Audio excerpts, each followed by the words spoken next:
हम सबको बचपन से एक ही बात सिखाई जाती है कि हारने से डरो, गलतियां मत करो और हमेशा पहली बार में ही सही जवाब दो। लेकिन आज मैं आपको एक ऐसी बात बताने वाली हूँ जो शायद आपको अजीब लगेगी। अगर आपको जल्दी कामयाब होना है तो आपको जल्दी जल्दी हारने की आदत डालनी होगी। इसको कहते हैं फेल फास्टर। सुनने में ये बड़ा अजीब लगता है ना, लेकिन इसके पीछे एक बहुत बड़ा साइकोलॉजिकल सच छुपा है।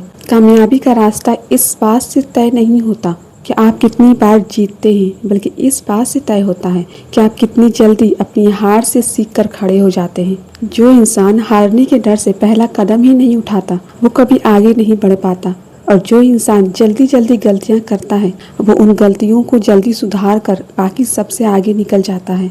एक छोटा बच्चा जब चलना सीखता है तो वो पहले ही दिन दौड़ने नहीं लगता। वो बच्चा 100 बार गिरता है, लड़खड़ाता है और हर बार गिरने पर उसके दिमाग को समझ आता है कि बैलेंस कैसे बनाना है। अगर वो गिरने के डर से चलना ही छोड़ दे तो वो कभी चल ही नहीं पाएगा। हम बड़े होकर इसी डर को अपने अंदर बैठा लेते हैं। हम सोचते हैं कि हम जो भी करें पहली बार में परफेक्ट हो, लेकिन परफेक्शन एक धोखा है। असली चीज है प्रोग्रेस। जब आप जल्दी फेल होते हैं तो आपका डर खत्म हो जाता है।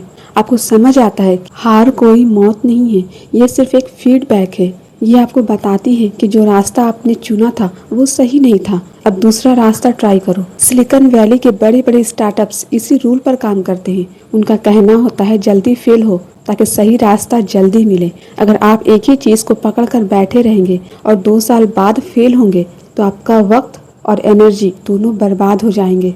लेकिन अगर आप 2 महीने में ही फेल हो गए तो आपके पास अगला प्लान ट्राई करने के लिए पूरा साल बचेगा। इसलिए गलतियां करने से मत डरो। अगर वीडियो अच्छी नहीं बनी कोई बात नहीं, अगली जल्दी बनाओ। अगर कोई बिजनेस आइडिया फ्लॉप हो गया कोई बात नहीं, नया निशाना लगाओ। हारने का मतलब ये नहीं है कि आप कमजोर हैं। हारने का मतलब सिर्फ ये है कि आप कोशिश कर रहे हैं। दुनिया में सिर्फ वही लोग फेल नहीं होते जो कभी कुछ नया करने की हिम्मत नहीं करते। तो अगली बार जब आप गिरे तो दुख मनाने में वक्त मत गंवाएं। खड़े होए, ढूंढ झाड़िए, सीखिए कि क्या गलती हुई और एक नई तैयारी के साथ फिर से शुरू कीजिए। याद रखिए, सफलता की असली चाबी बार बार बचने में नहीं बल्कि जल्दी जल्दी हार कर सीख कर आगे बढ़ने में है। फेल फास्टर, लर्न फास्टर और सक्सीड फास्टर।